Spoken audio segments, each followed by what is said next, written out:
সকলোকে আদৰণি জনাইছোঁ আজিৰ এই নতুন পডকাষ্ট চিৰিজটোৰ কাৰণে। এইটো আচলতে এটা প্লেন আছিলে তেজপুৰ সাহিত্য সভা আৰু বুকনুকৰ সহযোগত এটা নতুন ধৰণৰ পডকাষ্ট বা ভিডিঅ' ৰেকৰ্ডিঙৰ ৰাইটাৰ দি ৱৰ্ল্ডখনক লৈ পেলাই। তাৰ কাৰণে আজি আমাৰ মাজত উপস্থিত হৈছেহি আৰুণী কাশ্যপ, আমেৰিকাত ক্ৰিয়েটিভ ৰাইটিং পঢ়ায় জৰ্জিয়া ইউনিভাৰ্চিটি। তাৰ কাৰণে তেখেতক আদৰণি জনাবলৈ মই মনচুন কাশ্যপক অনুৰোধ জনালোঁ এখন ফুলাম গামোচাৰে তেখেতক আদৰণি জনাব। মই এপলটো আছে কিন্তু উঠা নাই দেই, কৰি যাব। Thank U. কোইনচিডেণ্টেলি মই কিতাপখিনি এটা কিতাপৰ টোপোলা কৰিব বিচাৰিছিলোঁ, কিন্তু দেখা গ'ল যে মানে কিতাপৰ টোপোলাটো ডাঙৰ হোৱাৰ কাৰণে দুটা কৰিবলগীয়া হ'ল। আৰু তেতিয়া মই ভাবিলোঁ যে আচলতে এই যে ডুৱেল ৰোলটো, অসমীয়াটো লিখে ইংৰাজীটো লিখে আৰু ইপিনে অনুবাদকো আৰু মৌলিক লেখকো, সেইটো চাগে কোইনচিডেণ্টেলি মানে সংযোগ হৈ পেলাই মানে দুটা টোপোলা কৰিবলগীয়া হ'ল। এই কিতাপৰ টোপোলাখিনি তেখেতক দাঙি ধৰিব ফাৰহাজ আমিনে। ধন্যবাদ। আৰু সিদ্ধাৰ্থ বেজবৰুৱাৰ ছোৱালী, তেখেতে 3খন কিতাপ দিব বিচাৰিছে।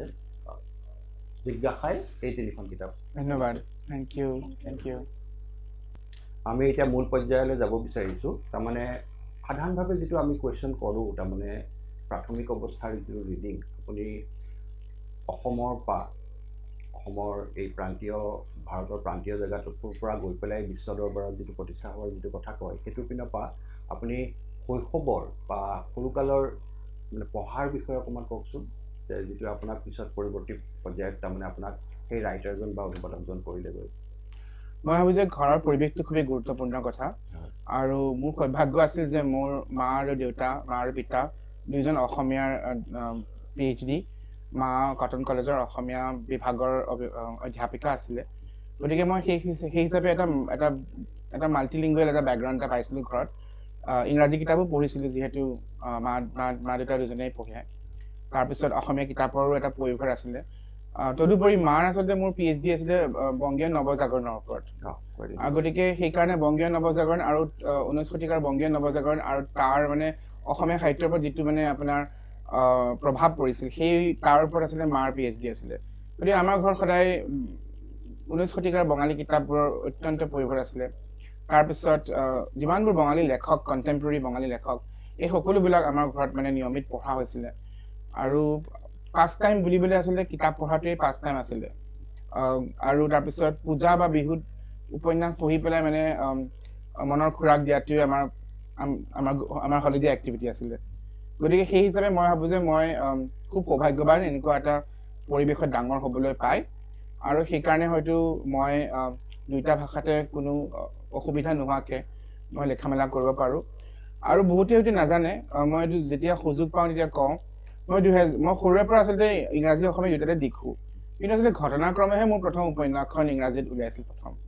আচলতে মই সৰুৰে পৰা অসমীয়াত মই প্ৰকাশ কৰি আহিছিলোঁ। 2000 চনৰ পৰা প্ৰায় 2013লৈকে মোৰ নিয়মিত অসমীয়া কাকত আলোচনীত মোৰ গল্প আৰু প্ৰবন্ধ পাতি নিয়মিত মানে প্ৰকাশ হৈছিলে। তাৰপিছত মই কেইবাখনো অসমীয়া উপন্যাস লিখিলোঁ। তাৰপিছত কোনেও মোক মানে গুৰুত্ব নিদিয়ে আৰু সকলোৱে মানে ৰিজেকশ্যন পৰ্যন্ত নিদিয়ে তাৰমানে। তাৰপিছত মই ইংৰাজী উপন্যাসখন লিখিলোঁ। ইংৰাজী উপন্যাসখন দিয়াৰ লগে লগে মই যেতিয়া MA পঢ়ি আছিলোঁ, সেই সময়ত মোক কোনোবাই ক'লে যে ইংৰাজী উপন্যাস লিখিলে সাহিত্যিক প্ৰতিনিধি এজনৰ জৰুৰী হয়, যাক লিটাৰী এজেণ্ট বুলি কোৱা হয়। তাৰপিছত মই ইমেইল কৰি সেই সময়ত এজন লিটাৰী এজেণ্টৰ নামে মই জানিছিলোঁ। তেওঁৰ নাম আছিল ডেভিড গডৱিন। তেওঁৰ নাম এইটো কাৰণে জানিছিলোঁ কাৰণ তেওঁ অৰুন্ধতী ৰয়ক আৱিষ্কাৰ কৰিছিলে গড অফ স্মল থিংছৰ কাৰণে। পাছলৈ সেইটো মই BA পঢ়ি থাকোঁতে তেওঁ অৰবিন্দ দিগাক, যেতিয়া অৰবিন্দ দিগাৰ এজেণ্টজনৰ লগত কিবা মনোমালিন্য হৈছিলে, তেতিয়া ডেভিড গডৱিনে তেওঁৰ কিতাপখন লৈছিলে। তেনেকৈ কিৰণ দেশাইৰ যিখন ইনহেৰিটেন্স অফ লছ, সেইখন UKত কোনেও মানে প্ৰকাশ কৰিব বিচৰা নাছিলে। ডেভিড গডৱিনে জোৰপোৰকৈ UK পাব্লিচাৰবিলাকক কনভিন্স কৰাই প্ৰকাশ কৰিলে। আৰু এই গোটেইকেইখন কিতাপ মই বিখ্যাত কিতাপৰ নাম কৈছোঁ, যিখনে হয়তো বুকাৰ পাইছিলে। গতিকে তেওঁৰ নামটো বেছ জনাজাত আছিলে আমাৰ দিল্লীৰ সাহিত্য মহলত। তেওঁৰ ইমেইলটো মই বিভিন্ন চ'ৰ্চৰ পৰা যোগাৰ কৰি পঠাই দিলোঁ আৰু তেওঁ কিতাপখন ভাল পালে। আৰু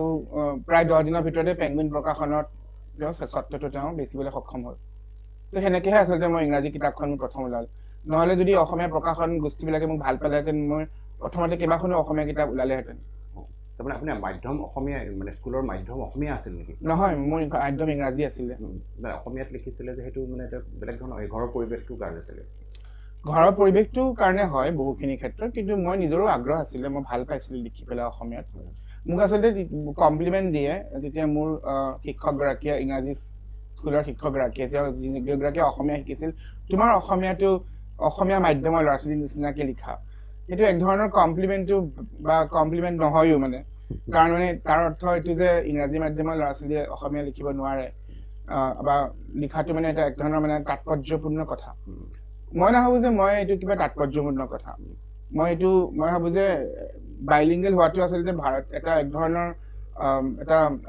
ভাৰতৰ এটা বৈশিষ্ট্য, ভাৰতীয় লেখকৰ এটা বৈশিষ্ট্য। আমাৰ যিবিলাক বিখ্যাত লেখক আছে, যুৱানন্দ মূৰ্তি হওক বা আপোনাৰ ৰবীন্দ্ৰনাথ টেগৰ হওক, তেওঁতো গীতাঞ্জলিখন ইংৰাজীলৈ অনুবাদ কৰিছিলে আৰু তাৰপিছতো নোবেল প্ৰাইজ পাইছিলে। বা আপোনাৰ বিভিন্ন ধৰণৰ মহাত্মা গান্ধীকে ধৰক, তেওঁ যি কিতাপ ইংৰাজীত লিখিছিল, তেওঁ গুজৰাটী, হিন্দী এইবিলাকত লিখিছিল, গুজৰাটী লিখিছিল। গতিকে আমাৰ আচলতে ভাৰতীয় যিবিলাক বিখ্যাত লেখক আছে, তেওঁলোক আচলতে দ্বিভাষী হয়, যিবিলাক আমি সন্মান কৰোঁ। অনিল ৰশ্মিৰ কবিতা সংকলন এখন তেওঁ ইংৰাজীত লিখি গৈছে। তেওঁ বহুতো ৰচনা তেওঁ ইংৰাজীত লিখিছে, স্মৃতি কথা ইংৰাজীত লিখিছে, তেওঁ টেলিগ্ৰাফৰ কাৰণে নিয়মিত লিখিছিলে। গতিকে মই এইটো তাৎপৰ্যপূৰ্ণ মই নাভাবোঁ, কিন্তু মই ভাবোঁ এইটো তাৎপৰ্যপূৰ্ণ এইটো কাৰণে লাগে, কাৰণ অসমীয়া মধ্যবিত্ত শ্ৰেণীৰ নিজৰ ল'ৰা ছোৱালীবিলাকক মানে ইংৰাজী মিডিয়ামত পঢ়োৱা ধামখুমীয়াত আচলতে এই তাৎপৰ্যপূৰ্ণ এটা আশ্চৰ্যকৰ পৰিস্থিতিৰ সৃষ্টি হৈছে অসমীয়া জনাটো। এইখিনিতে এটা মানে সেই মনচুন কাশ্যপে সোধা এটা প্ৰশ্ন মোৰ মনলৈ আহিছে, যে তাই কেইবাটাও ছিৰিজ অফ কুৱেশ্যন সুধিছে, তাত মানে বিশেষভাৱে তাৰমানে ইংৰাজী মাধ্যমৰ হোৱাৰ কাৰণে তাইক কেনেকৈ অসমীয়াটো আপুনি শিকিলে, কিমান দিন লাগিলে বা কেনেকৈ টেকনিকেলি কেনেকৈ শিকিলে, সেই শংকাটো মই মানে অন্য ষ্টুডেণ্টৰো দেখিছোঁ যে অসমীয়া বিষয়টো খুব ভয় কৰে আৰু অসমীয়া ভাষাটো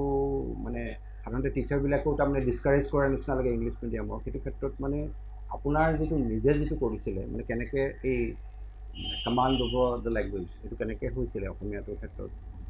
কিন্তু মই ধৰি লওক, যেতিয়া আপুনি ক্লাছ 5ত থাকে তেতিয়া কোনো সিদ্ধান্ত এটা নলয় যে মই অসমীয়া শিকিম। মই স্বভাৱগতভাৱে মই অসমীয়া আৰু ইংৰাজী দুয়োটা মই পঢ়িছিলোঁ, যিহেতু জানিছিলোঁ। মই উপন্যাস পঢ়ি ভাল পাইছিলোঁ বা গল্প পঢ়ি ভাল পাইছিলোঁ। গতিকে মই এইটো সম্পূৰ্ণ মোৰ স্বাভাৱিকভাৱে মানে মোৰ আকৰ্ষণ এটা আছিলে, ভাল উপন্যাস, ভাল গল্প, ভাল কাহিনী, ভাল কবিতা, অসমীয়াতে হওক ইংৰাজীতে হওক, বৰঞ্চ হিন্দীটো মই বহুতখিনি পঢ়িছিলোঁ। এতিয়া সুৰেন্দ্ৰ মোহন পাঠকৰ থ্ৰিলাৰবিলাক খুব পঢ়িছিলোঁ মই। গতিকে মই তিনিটা ভাষাত, বঙালীটো মই উপন্যাস পঢ়িছিলোঁ, মই সুনীল গাংগুলী, আশাপূৰ্ণা দেৱী এইবিলাক পঢ়িছিলোঁ। গতিকে চাৰিটা ভাষাত মই পঢ়িছিলোঁ, কাৰণ মোৰ ভাল কিতাপ পঢ়াৰ প্ৰতি আগ্ৰহ এটা আছিলে। মই নাভাবোঁ যে আচলতে,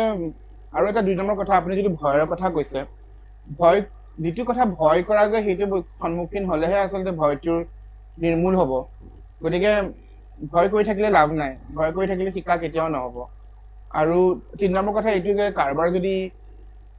জীৱনত দেৰিকৈ হ'লেও ভাষা শিকাৰ আগ্ৰহ আছে, তাৰ একমাত্ৰ উপায় হৈছে সেই ভাষাটোৰ চৰ্চা কৰা। চৰ্চাটো আপুনি হয়তো কৈ পেলাই নোৱাৰিব পাৰে, আপুনি কিতাপ পঢ়িব পাৰে বা কেইবা চিনেমা চাব পাৰে। আজিকালি ডিজিটেল মিডিয়াত আপুনি বোলে জাৰ্মানীয়ে শিকিছে, বঙালীয়ে শিকিছে, আপুনি চাব পাৰে, আপুনি নিউজ চাব পাৰে, চিৰিয়েল চাব পাৰে, নিজে নিজে আপুনি প্ৰেক্টিচ কৰিব পাৰে। গতিকে এইটো আচলতে ভয়টো এটা আছিলা বুলি ভাবোঁ মই। আৰু ভাবোঁ যে যাৰ ইচ্ছা আছে তেওঁলোকে নিজেই আচলতে অহোপুৰুষাৰ্থ কৰি ভাষা এটা শিকিব। আৰু নিজৰ ভাষাটো শিকাটো মই এইটো মানে অকল আগ্ৰহ নহয়, এইটো এটা দায়িত্ব বুলি ভাবোঁ মই আচলতে। সেইটো এটা মানে চেন্স অফ ছুপিৰিয়ৰিটি এটাও মই দেখোঁ, যে ইংৰাজীটো জানিলে বা ইংৰাজীটো ভুল কৰিলে বেয়া কথা, অসমীয়াটো ভুল কৰিলে বা নাজানিলে সেইটো মানে ইমান এটা হেৰি কৰিবলগীয়া কথা নহয়। সেইটো প্ৰত্যেকখন উত্তৰ উপনিৱেশিক দেশৰে সেইটো সত্যতা। আপুনি নাইজেৰিয়ান লেখকেও আপোনাৰ সেইটো কথা ক'ব, বা আপোনাক কালি কেৰেবিয়ান লেখক এজনেও সেইটো কথা ক'ব, ঘানাৰ লেখক এজনেও ক'ব যে ইংৰাজী ভুল কৰাটো মানে বহুত লাজৰ কথা, কিন্তু অসমীয়া বা তেওঁলোকৰ নিজৰ যিটো লোকেল লেংগুৱেজ, কেনিয়াৰ কিকুয়ু এইবিলাক ভাষা, এইবোৰ ভাষা নাজানাটো মানে একো ডাঙৰ কথা নহয়। সেইটো মানে ইংৰাজী নাজানাটো বহুত লাজৰ কথা, এনেকৈ ধৰা হয়। সেইটো আপোনাৰ মই ভাবোঁ যে, কিন্তু আমি কিমান দিন আৰু ব্ৰিটিছ মানুহবিলাকক হেৰি কৰি থাকিম। হয়, এইটো ক্ষেত্ৰতে তাৰমানে আপোনাৰ নিচিনা মানুহে যোনে মানে ইংৰাজীত মানে আন্তঃৰাষ্ট্ৰীয় খ্যাতি পাইছে, তেওঁলোকে ক'লে আমি কোৱাতকৈ তাৰমানে এই ইংৰাজী মাধ্যমৰ ষ্টুডেণ্টখিনিয়ে ভাৰ্নিকুলাৰ যে পঢ়িব লাগে, মই কোৱাতকৈ তাৰমানে আপোনালোকে যদি কয়, আপুনি এই মেছেজটো মানে বিৰাট গুৰুত্বপূৰ্ণ কথা। আৰু যে মানে সেই পাৰ্চনেলি মই ভাবোঁ যে মানে যিকোনো বস্তু এটা তুলনা নিজৰ বস্তুটোৰ লগত বাহিৰৰ বস্তুটোৰ যেতিয়া তুলনা কৰা যায় তেতিয়া ভীমৰ লগত হাৰকিউলিছৰ তুলনা কৰিম, হাৰকিউলিছৰ লগত ভীমৰ নহয়। সেই তেনেকুৱা ধৰণৰ তেতিয়া আমাৰ বোধহয় আমাৰ মানে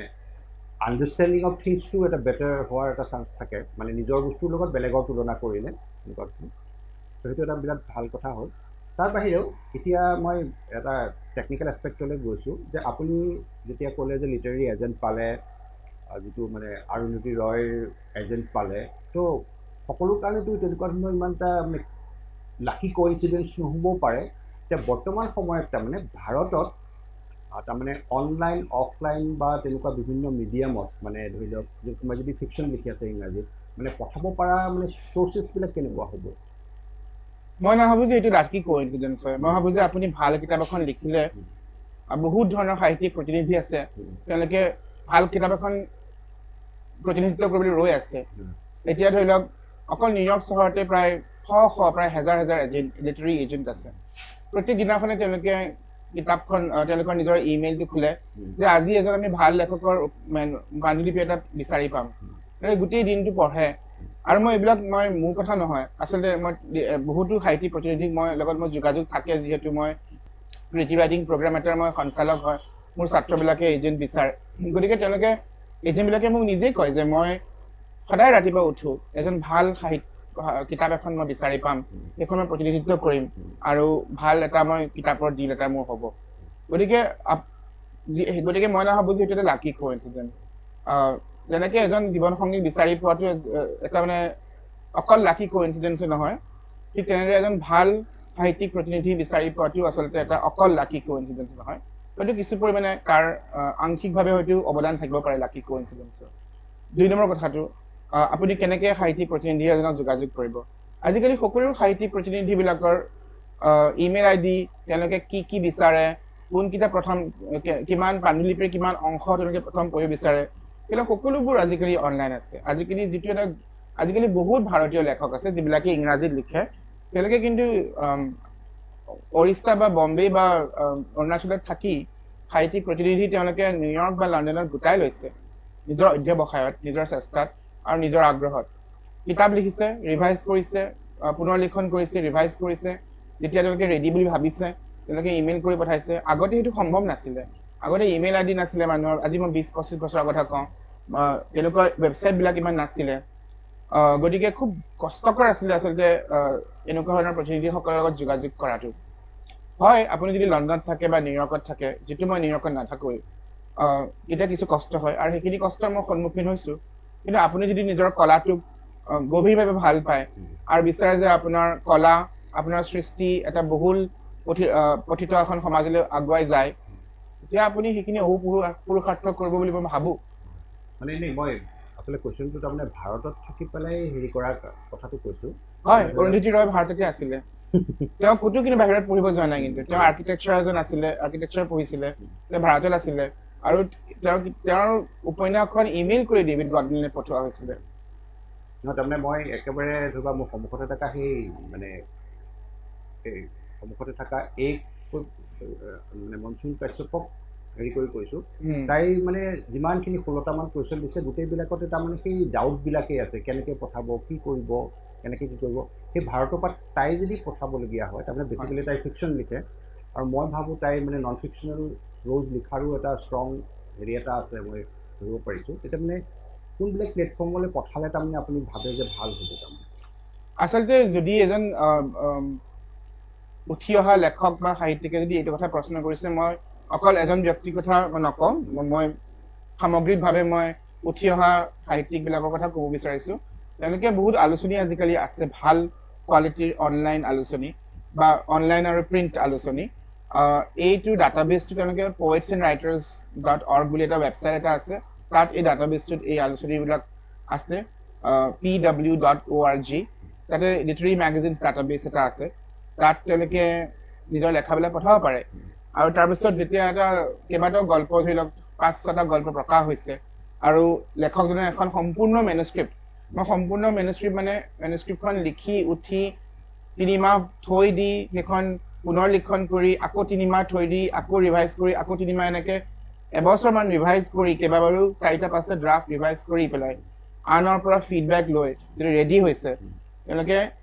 তেতিয়া সাহিত্যিক প্ৰতিনিধি যোগাৰ কৰিব পাৰে একেটা ৱেবছাইটতে সাহিত্যিক প্ৰতিনিধিবিলাকৰ নিউয়ৰ্কৰ সাহিত্যিক প্ৰতিনিধি বা আমেৰিকাৰ সাহিত্যিক প্ৰতিনিধিবিলাকৰ আপোনাৰ হেৰি আছে এনেকৈ ইংলেণ্ডত আপোনাৰ সাহিত্যিক প্ৰতিনিধি আছে ভাৰততো সাহিত্যিক প্ৰতিনিধি আছে আপোনাৰ চিয়াহী লিটাৰী এজেঞ্চি আছে আপোনাৰ ৰাইটাৰ্ছ ট্ৰাইব বুলি এইবিলাক আছে গতিকে আপুনি য'তে আপুনি পঠায় কিন্তু যিমান পাৰে সিমান মই ভাবোঁ যে ইংলেণ্ড বা নিউয়ৰ্কৰ যদি লিটাৰী এজেণ্ট এটা পঠায় তেতিয়া হয়তো এটা আপোনাৰ আৰ্থিকভাৱে কিছু আপোনাৰ সহায় হয় কাৰণ তেওঁলোকে যদি এজন মাৰ্কিন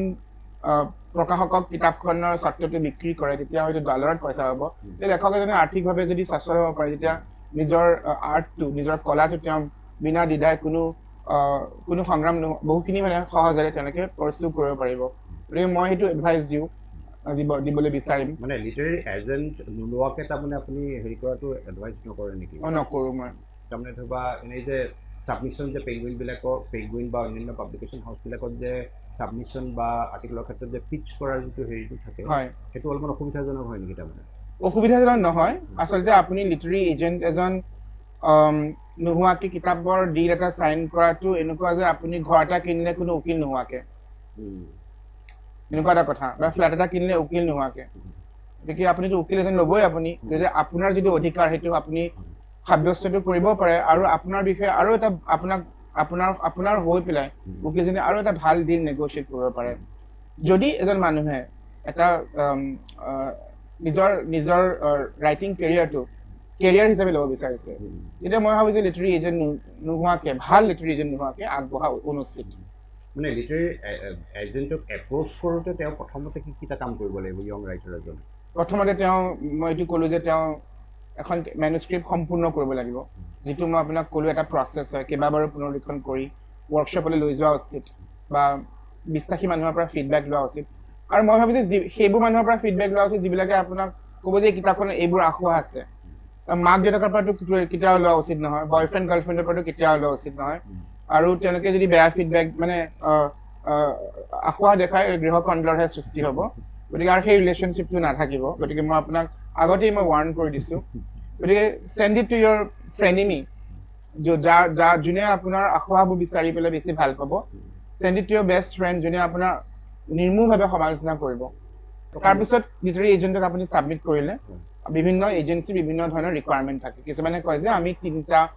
প্ৰথম 3টা চেপ্টাৰ আপুনি আমাক ছাবমিট কৰক কিছুমানে কয় যে সম্পূৰ্ণ মেনুস্ক্ৰিপ্টখন ছাবমিট কৰিলেহে আমি হেৰি কৰিম আৰু এখন কুৱেৰি লেটাৰ এখন লিখিব লাগে যে নিজৰ বিষয়ে কিছু কথা মই অমুক জাৰ্নেলত পাব্লিছ কৰিছোঁ মই এনেকুৱা ধৰণৰ গল্প লিখোঁ মোৰ উপন্যাসখনৰ বিষয়বস্তু এইটো আৰু মই এপ্ৰ'চ কৰিছোঁ গতিকে আপুনি যদি মোক ৰিপ্ৰেজেণ্ট কৰে খুবেই মই সুখী হ'ম এইটো ক্ষেত্ৰতে মানে এটা কথা মনলৈ আহিছে যে ধৰি লওক এটা আপুনি অসমীয়াত আৰ্টিকল লিখিছিলে য'ত তাৰমানে আপুনি পাব্লিছিং হাউচৰ মানে আমিতো তাৰমানে অসমত থাকিলে সাধাৰণভাৱে মানে এটা কম্প্ৰিহেনচিভ টাৰ্ম এটা মানে ইউজ কৰি দিওঁ এডিটৰ কিন্তু তাৰমানে ইংলেণ্ড বুলিয়েই নহয় ভাৰতৰ ইংলিছ পাব্লিকেশ্যন হাউচবিলাকতো মানে কপি এডিটৰকে আদি কৰি অজস্ৰ ধৰণৰ মানে ৰিডাৰ থাকিব পাৰে বেলেগ ধৰণৰ ৰিডাৰ থাকে সেই কথাখিনি আচলতে মই ভাবোঁ অসমীয়া মানে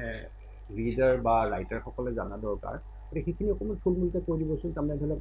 এই পাব্লিছিং হাউচৰ বিভিন্ন ধৰণৰ যিবিলাক মানে এই এডিটিং বা কপি এডিটিং বা অন্যান্য ধৰণৰ কামৰ লগত জড়িত সেইখিনি যিটো হায়াৰটিকেল মই যিখিনি জানো ক'ব পাৰিম যিহেতু মই পাব্লিছিং হাউচত কাম নকৰোঁ কিন্তু মই এইটো আপুনি যিটো প্ৰবন্ধৰ কথা অনুকি আছে সেই প্ৰবন্ধটো মই প্ৰকাশৰ কাৰণে লিখিছিলোঁ আৰু প্ৰকাশৰ কাৰণে মই লিখিছিলোঁ এইটো কাৰণে কাৰণ গীতালী বৰা যিজন তেওঁৰ সম্পাদক হয় গীতালী বাইদেৱে মোক বহু দিনৰ পৰা কৈ আছে তোমাৰ অভিজ্ঞতাৰ বিষয়ে লিখা কাৰণ যিহেতু মোৰ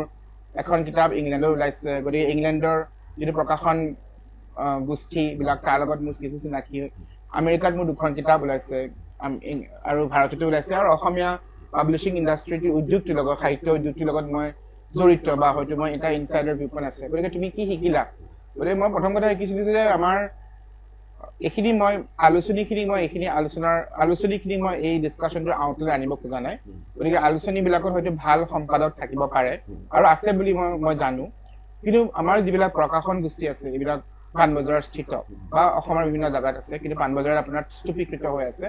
তাত কিন্তু কোনো এজন ভাল এডিটৰ নাই এতিয়া এটা ভাল এটা আন্তঃৰাষ্ট্ৰীয়ভাৱে বা ৰাষ্ট্ৰীয়ভাৱে জনাজাত এটা প্ৰকাশন গোষ্ঠীত এজন পাব্লিশ্বাৰ থাকে এজন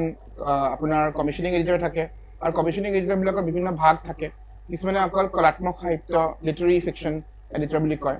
কলাত্মক সাহিত্য তেওঁলোকে প্ৰকাশ কৰে গতিকে কলাত্মক সাহিত্য লিখা লেখকবিলাকৰ পিছত তেওঁলোকে মানে অনবৰত দৌৰি পেলাই তেওঁলোকৰ পৰা লেখা আহৰণ কৰে কিছুমান কমাৰ্চিয়েল থাকে কমাৰ্চিয়েল সাহিত্যৰ কাৰণে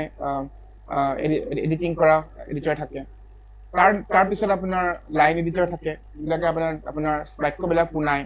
যদি আমি বহুতো ভুল থাকে আমাৰ তাৰপিছত আপোনাৰ কপি এডিটৰ থাকে যিবিলাকে আপোনাৰ গ্ৰামাৰ হওক সেমিকলনটো কেনেকৈ ব্যৱহাৰ হয় ডেছবিলাক কেনেকৈ ব্যৱহাৰ হয় এই সকলোবিলাক আপোনাৰ পুংখানুপুংখভাৱে চাই পেলাই কিতাপখন পাঠকৰ মাজলৈ আগবঢ়াই দিয়ে প্ৰেছত যোৱাৰ আগতে তাৰ বাহিৰে তাৰমানে ধৰি লওক আপুনি দুইখন দেশতে পাব্লিছ হৈছে তাৰমানে ইংলেণ্ড বা আমেৰিকা দুটাৰ কথাই আপুনি ক'লে সেই দুইখন দেশৰ পাব্লিছিঙৰ সেই ক্ষেত্ৰত বা একচেপ্টেঞ্চৰ ক্ষেত্ৰত মেনুস্ক্ৰিপ্ট একচেপ্টেঞ্চৰ ক্ষেত্ৰত মানে কিবা এটা ডিফাৰেঞ্চ আছে নেকি টেষ্ট ইণ্ডিয়াত যিবিলাক প্ৰকাশন গোষ্ঠী আছে তেওঁলোকৰ টেষ্টটো কিছু বেলেগ হ'ব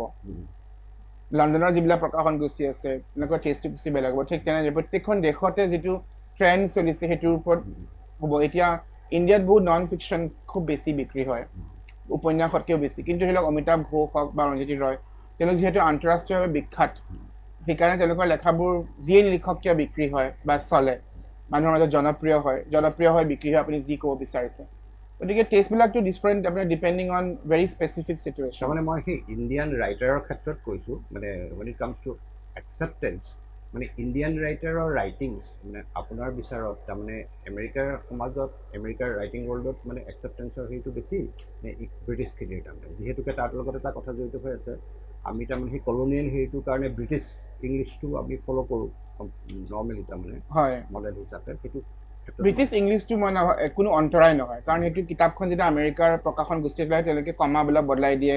COLOU to COLOR সেইটো এডিটিঙত অট'মেটিকলি নোহোৱা হৈ যায় গতিকে ইংৰাজী ভাষাটো ব্যৱহাৰৰ কাৰণে অন্তৰায় নহয় আচলতে বহুতো ভাৰতীয় লেখকে আন্তঃৰাষ্ট্ৰীয়ভাৱে এইটো কাৰণে প্ৰকাশ নাপায় কাৰণ তেওঁলোকে ইয়াতে ভাল এডিটিঙৰ আমাৰ কালচাৰটো নাই সেইটো কাৰণে এতিয়া চাওক বুকাৰ প্ৰাইজটো যেতিয়া আমেৰিকাৰ লেখকৰ কাৰণে খুলি দিলে এতিয়া আমেৰিকাৰ লেখকেই বাৰে বাৰে কিন্তু বুকাৰ প্ৰাইজটো পাই থাকে বা খুব ফ্ৰিকুৱেণ্টলি পোৱা যায় আগতে এইটো আন্তঃৰাষ্ট্ৰীয়ভাৱে অকল যিবিলাক উত্তৰ ঔপনিৱেশিক দেশ আছিলে কমনৱেলথ কাণ্ট্ৰি বুলি যিটো কোৱা যায় সেইবিলাক লেখকে খুব ফ্ৰিকুৱেণ্টলি পাইছিলে কিন্তু চাব যে আজি 10-15 বছৰ ধৰি আমেৰিকাৰ লেখকে বাৰে বাৰে বুকাৰ প্ৰাইজটো পায় কিয় পায় বা হয়তো কিবা ধৰণে আমেৰিকাৰ এটা সংযোগ আছে মাৰ্লেন জেমছৰ যিটো বুকাৰ প্ৰাইজ পাইছিলে তেওঁ ক্ৰিয়েটিভ ৰাইটিঙৰ ডিগ্ৰী কৰিছে আপোনাৰ উইলছ ইউনিভাৰ্চিটি আমেৰিকাত তেওঁ মেকলিষ্টাৰ কলেজৰ প্ৰফেচাৰ আছিলে মিনেছ'টাৰ তাৰপিছত শেহতীয়াভাৱে আপোনাৰ কোনে বুকাৰ প্ৰাইজ পালে এবাৰ পাহৰিলোঁ মই অৱশ্যে কোনে নহয় যিটো ৰেগুলাৰ বুকাৰ প্ৰাইজ এইটো ইণ্টাৰনেশ্যনেল বুকাৰটো অনুবাদক সাহিত্যৰ কাৰণে পায় যিয়ে নহওক যিবিলাক ইংৰাজীত লিখা যিবিলাক বুকাৰ প্ৰাইজ আছে আমেৰিকাৰ লেখকবিলাকে এইটো কাৰণে পায় কাৰণ তেওঁলোকৰ ফিডবেক কালচাৰটো বেছি ভাল তাৰ এডিটৰবিলাকে খুব ভাল ফিডবেক দিয়ে মেনুস্ক্ৰিপ্ট এখন যেতিয়া এজন এডিটৰৰ মেজলৈ আহে তেওঁ কয় যে আপুনি এনেকৈ পুনৰ্লিখন কৰক কিন্তু আপোনাৰ কিতাপ আপোনাৰ ইচ্ছা কি কৰে কিন্তু এনেকৈ কৰিলে কিতাপখনৰ আৰু বেছি উন্নতি হ'ব সেই যেতিয়া এটা দ্বিতীয় চকু এটা তৃতীয় চকু এটা যেতিয়া কিতাপ এখন গঢ় দিয়ে বা এডভাইচ দিয়ে এতিয়া মই ধৰি লওক গল্প এটা দিলোঁ তেতিয়া বহুখিনি ক্ষেত্ৰত আমাৰ ভাৰতীয় লেখকবিলাকৰ মাজত আপোনাৰ এখন উপন্যাসত বহুত চৰিত্ৰ থাকে কিন্তু মই যেতিয়া এখন এডিটিং কৰোঁ তেতিয়া মই ভাবোঁ যে এই চৰিত্ৰবিলাক ইমানবোৰ চৰিত্ৰ আছে মূল কাহিনীটোৰ পৰা যাতে কনচেনট্ৰেশ্যনটো আঁতৰি নাযায় গতিকে মই মোৰ ছাত্ৰবিলাকক কওঁ তোমালোকৰ ইমানবোৰ চৰিত্ৰ আছে তুমি নিজকে এজন ফিল্ম প্ৰডিউচাৰ নিচিনাকৈ ভাবা যিমান চৰিত্ৰ থাকিব লাগিব সিমান বাজেট তোমাৰ বাঢ়িব গতিকে বাজেটটো কমাই দিলে তোমাৰ চৰিত্ৰবিলাক কম কৰিব পাৰা কিছুমান চৰিত্ৰ মাৰ্জ কৰিব পাৰি বৰঞ্চ কিছুমান চৰিত্ৰ মাৰ্জ কৰিলে সেই চৰিত্ৰবিলাক আৰু বেছি আকৰ্ষণীয় হৈ যায় এতিয়া মোৰ প্ৰথম উপন্যাসখন the house of the thousand stories Ahalya জেঠাই নামৰ চৰিত্ৰটোৰ কথা সকলোৱে কয় ইমান এটা মানে এনেকুৱা চৰিত্ৰ ভাল কথা কয় পাৱাৰফুল বুলি কয় ইণ্টাৰেষ্টিং বুলি কয় ভয় কৰে মানুহে অহল্যা জেঠাইক কিন্তু সকলোৰে প্ৰিয় চৰিত্ৰ অহল্যা জেঠাই কিন্তু অহল্যা জেঠাইক মাল্টি ফেচেটেড বুলি কয় কিন্তু মই জানো আৰু মোৰ সম্পাদকজনে জানে এতিয়া আপুনি জানিব যে মই যেতিয়া প্ৰথম দফাটো লিখিছিলোঁ তাতে প্ৰায় 4-5জনী জেঠাই আছিলে প্ৰত্যেকজনী জেঠাই বেলেগ বেলেগ চেপ্টাৰত আহি পেলাই তেওঁলোকে বিভিন্ন ধৰণে আপোনাৰ নাটকীয় পৰিস্থিতিৰ সৃষ্টি কৰে তেতিয়া মোৰ সম্পাদকজনে ক'লে যে এই গোটেইখিনি জেঠাই বেলেগ তেওঁলোকৰ বেক ষ্টৰিবোৰ বেলেগ বেলেগ জাগাৰ কোনোবা আহিছে বৰদিয়াৰ পৰা কোনোবা আহিছে জাজৰিৰ পৰা কোনোবা আহিছে জালুগুটিৰ পৰা কোনোবা আহিছে মায়ঙৰ পৰা তেতলিগুৰিৰ পৰা মালৈবাৰীৰ পৰা বিভিন্ন জাগাত বিয়া পৰিছে বুলি যে কয় যে কিন্তু যেটা ক'লে যদি এজনী জেঠাইক এই গোটেইখিনি চাৰিত্ৰিক বৈশিষ্ট্য দিলে সেই জেঠাইজনী বেছি ইণ্টাৰেষ্টিং হৈ যাব এতিয়া মোৰ কাৰণে সেইটো এটা কলাত্মকভাৱে বেছি এটা প্ৰত্যাহ্বান আছিলে আৰু বৌদ্ধিকভাৱেও এটা ভাল প্ৰত্যাহ্বান হিচাপে মই ল'লোঁ গতিকে সেইকাৰণে অহল্যা জেঠাইৰ চৰিত্ৰটো ইমান বেছি শক্তিশালী যে মানুহে গোটেই উপন্যাসখন পঢ়ি পেলাই ইমানবোৰ চৰিত্ৰৰ মাজত মোক আজিও কয় 13 বছৰৰ পিছত যে অহল্যা জেঠাইক আমি মনত ৰাখিছোঁ গতিকে তেনেকুৱা ধৰণৰ কথোপকথনবোৰ ভাবোঁ যে আমাৰ অসমীয়া সাহিত্যত হোৱা উচিত কিতাপ এখন আৰু বেছি শক্তিশালী কৰিবলৈ ভাৰতীয় সাহিত্যত এইটো কম পৰিমাণে হয় মানে আপোনাৰ ভাৰতীয় পাব্লিশ্বিঙত বিভিন্ন কাৰণত ইংৰাজী পাব্লিশ্বিঙৰ কথা কৈছোঁ মই সেইটো হৈছে আপোনাৰ কিছুমান টেকনিকেল কামৰ কথাৰ কাৰণে নহয় এতিয়া খুব এট্ৰিশ্যন ৰেটটো খুব হাই আপোনাৰ এডিটৰবিলাক ইখনৰ পৰা ইখনলৈ খুব গৈ থাকে তেওঁলোকক দৰমহাটো খুব ইমান ভাল নিদিয়ে গতিকে তেওঁলোকে খুব বেলেগ ভাল চাকৰি পালে গুচি যায়গৈ এনেকুৱা ধৰণৰ সমস্যাৰ কাৰণে সেই এডিটৰ আৰু লেখকৰ যিটো গভীৰ সম্পৰ্ক সেই সম্পৰ্কটো কেতিয়াবা মানে গঢ় লৈ নুঠে কিন্তু মাৰ্গাৰেট এটউডৰ ওপৰত এখন কিতাপ এখন আছে মাৰ্গাৰেট এটউডে যেতিয়াই তেওঁৰ এডিটৰজনে এটা প্ৰকাশন গোষ্ঠী এৰি আন এটা প্ৰকাশন গোষ্ঠীলৈ গৈছিলে তেওঁ কিন্তু তেওঁৰ পিছে গৈছিলে হয় আৰু সেইকাৰণে তেওঁৰ আচলতে ইমান উন্নতি হৈছে কাৰণ এটা এডিটৰৰ লগত যিটো এটা গভীৰ এটা আন্তৰিক বৌদ্ধিক আৰু পেছাদাৰী সম্পৰ্ক এটা থাকে সেইটো গঢ়া উচিত আৰু সেই এডিটৰজনে এনেকুৱা শ্বাৰ্প হ'ব লাগিব এনেকুৱা ইণ্টেলিজেণ্ট হ'ব লাগিব যে মাৰ্গাৰেট এটউডৰ নিচিনা লেখকেও তেওঁৰ লগত কাম কৰিবলৈ ইমান ব্যগ্ৰ এনেকুৱা এটা কথা গতিকে মই ভাবোঁ যে মোৰ জীৱনত মই যিকেইজন এডিটৰ পাইছোঁ খুব জ্ঞানী এডিটৰ পাইছোঁ আৰু বহুল পঠিত তেওঁলোকে মানে বহুত কিতাপ পঢ়িছে গতিকে সেই কিতাপবিলাকৰ পঢ়াৰ পৰা যিটো জ্ঞান আহৰণ কৰিছে সেইখিনি তেওঁলোকে হয়তো উপন্যাস লিখিব নোৱাৰে কিন্তু উপন্যাসখন কেনেকৈ ভাল কৰিব পাৰি আৰু সেই উপদেশটো মোক দিব পাৰিছে এই কথাটোৱে তাৰমানে চালমান ৰুশ্বদিয়ে শেহতীয়া যিখন তেখেতৰ নাইফ উপন্যাসখন আত্মজীৱনীখন লিখিছে তাত মানে সেই এডিটৰ ৰোলটোৰ কথা ক'বলৈ কৈ একজেক্টলি আপোনাৰ কথাটো কৈছে যে মানে তেখেতে যিটো আটাইতকৈ ক্ৰুচিয়েল কথা যিখনৰ কাৰণে কিতাপখন খুব পপুলাৰ হ'ল যে নিয়েৰ ডেথ এক্সপিৰিয়েঞ্চটো তেওঁৰ মেনুস্ক্ৰিপ্টখনত নাছিলে আৰু এডিটৰে সেইটো ছাজেষ্ট কৰিলে আৰু তেওঁ কৈছে একজেক্টলি আপুনি কোৱা চেণ্টেন্সটো ইউজ কৰিছে নাজানো মই আপুনি চাইছেন নাই কিন্তু একজেক্টলি সেই কথাটো কৈছে যে এডিটৰজনে বস্তুটো লিখি দিব নোৱাৰে কিন্তু একদম বেষ্ট পচিবল ধৰণেৰে কৈ দিয়ে মানে চালমান ৰুশ্বদিয়ে কৈছে যে মানে এইখিনি পৃষ্ঠাৰ পৰা এইখিনি পৃষ্ঠাৰ ভিতৰত বা এইখিনি সময়ত তাৰমানে কিবা এটা মিচিং হৈ আছে কিন্তু কি মিচিং হৈ আছে সেইটো তাৰমানে ৰাইটাৰজনে উলিওৱাটো দায়িত্ব তেনেকুৱা ধৰণৰ কথা গতিকে একজেক্টলি সেই কথাটো মানে সঁচাই কথা এডিটৰ হয় এজন ভাল সম্পাদকে আচলতে এখন সাহিত্য জগতলৈ একদম বহুখিনি নতুনত্ব আনিব পাৰে আৰু বহুতো ভাল লেখকক বহুত ওপৰলৈ উঠাই লৈ যাব পাৰে মই এইটো কেৰিয়াৰ হিচাপে নহয় মানে মই এক ধৰণে মই এইটো এটা আৰ্টিষ্টিক হিচাপে কৈছোঁ মানে এটা আৰ্টিষ্টিক এচিভমেণ্ট হিচাপে কৈছোঁ মই বহুত লেখকৰ কেৰিয়াৰ হয়তো একেবাৰে সম্ভৱ নহ'লহেঁতেন যদি ভাল এডিটৰ তেওঁলোকৰ মাজত তেওঁলোকৰ জীৱনলৈ নাহিলহেঁতেন টনি মৰিছন তেনেকুৱা এগৰাকী ব্যক্তি তেওঁ নিজেও এডিটৰ হিচাপে খুব নামী এডিটৰ আছিলে তেওঁ নোবেল প্ৰাইজ পাইছিলে সকলোৱে জানে আৰু তেওঁ এডিটৰক বহুত বেছি গুৰুত্ব দিছিলে তেওঁ বহুখিনি সময়ৰ কাৰণে তেওঁ এডিটৰ বব গটলিব বুলি এজন ব্যক্তি আছিলে আৰু তেওঁ বাৰে তেওঁৰ প্ৰতি তেওঁৰ যিটো আন্তৰিকতা আৰু কৃতজ্ঞতা সেইটোৰ বিষয়ে বহুত লিখিছে তেওঁ সেই বিষয়টো আপোনাৰ সেই অসমীয়া প্ৰবন্ধটো বিশেষভাৱে আছে হয় আৰু তাৰমানে আপুনি খুব এক্সেপশ্যনেলি টনি মৰিছনৰ কথা কৈছিলে য'ত মানে তেখেতে এডিট কৰা কিতাপখনৰ তেওঁ কিন্তু ৰিভিউ কৰিছে এনেকুৱা ধৰণৰ এটা খুব ইণ্টাৰেষ্টিং কথা কৈছিল যিটো সাধাৰণতে মই নাজানিছিলোঁ তাৰমানে বস্তুটো খুব ইণ্টাৰেষ্টিং লাগিছিল এইটো ক্ষেত্ৰত আপোনাৰ মানে এটা বিষয়লৈ অৱধাৰিতভাৱে আপুনি যাবলগীয়া হয় যে আপুনি মানে ক্ৰিয়েটিভ ৰাইটিং যে পঢ়ায় আমাৰ ইয়াত সাধাৰণতে তাৰমানে অশোকাকে আদি কৰি 2-এখন কলেজৰ কথা জানো কিন্তু সাধাৰণতে তেনেকুৱা সেই এক্সপ'জাৰটো নথকাৰ কাৰণে একজেক্টলি নাজানো তাৰমানে আমেৰিকাতে হওক বা অশোকাতে হওক সেই ক্ৰিয়েটিভ ৰাইটিঙৰ কোৰ্চটো বিশেষকৈ আপুনি যিটো কোৰ্চ পঢ়াই থাকে মানে আপুনি পঢ়োৱা অংশটো বুলি নহয় সামগ্ৰিকভাৱে মানে সেই কোৰ্চটো কি পঢ়ায় আৰু আপোনালোকে যেতিয়া ষ্টুডেণ্টবিলাক যেতিয়া লয় কিহৰ ভিত্তিত মানে তেওঁলোকৰ সেই পটেঞ্চিয়েলটো মানে বিচাৰি উলিয়ায় প্ৰথম কথা হ'ল অশোকাৰ যিটো ক্ৰিয়েটিভ ৰাইটিং প্ৰগ্ৰাম সেইটো মই আৰম্ভ কৰা এইটো নাজানিছিলোঁ সেইটো মই অশোকা বিশ্ববিদ্যালয়ত মই ফাউণ্ডিং প্ৰফেচৰ আছিলোঁ 2014 চনত ক্ৰিয়েটিভ ৰাইটিং অসমৰ কাৰণে ডাঙৰ খবৰ মোৰ কাৰণে ডাঙৰ খবৰ নাজানো আৰু কিন্তু সেইটো ভাৰতৰ প্ৰথম ক্ৰিয়েটিভ ৰাইটিং প্ৰগ্ৰাম সেইটো মই আৰম্ভ কৰা পাছলৈ জানিছ পেৰিয়াড আৰু সুমনা ৰয় এইবিলাক ব্যক্তি আহি জইন কৰিছে মই অৰুণাভ সিনহাতো আছে অৰুণাভ মজুমদাৰ অৰুণাভ সিনহা হয় তেওঁলোক মই থাকোঁতে তৃতীয় বৰ্ষত আহিছিলে কিন্তু প্ৰগ্ৰামটো মই আৰম্ভ কৰিছিলোঁ যিয়ে নহওক কি কয় আপুনি যিটো কথা ক'লে সেইটো বহুত দীঘলীয়া এটা উত্তৰ আচলতে মই মোৰ প্ৰগ্ৰামটোৰ কথা কওঁ আমাৰ যিটো ইউনিভাৰ্চিটি অফ জৰ্জিয়াত যিটো ক্ৰিয়েটিভ ৰাইটিং প্ৰগ্ৰাম সেইটো এটা PhD ডিগ্ৰী প্ৰদান কৰা প্ৰগ্ৰাম অৰ্থাৎ ল'ৰা ছোৱালীবিলাকে ইংৰাজী সাহিত্যত PhD কৰিবলৈ আহে কিন্তু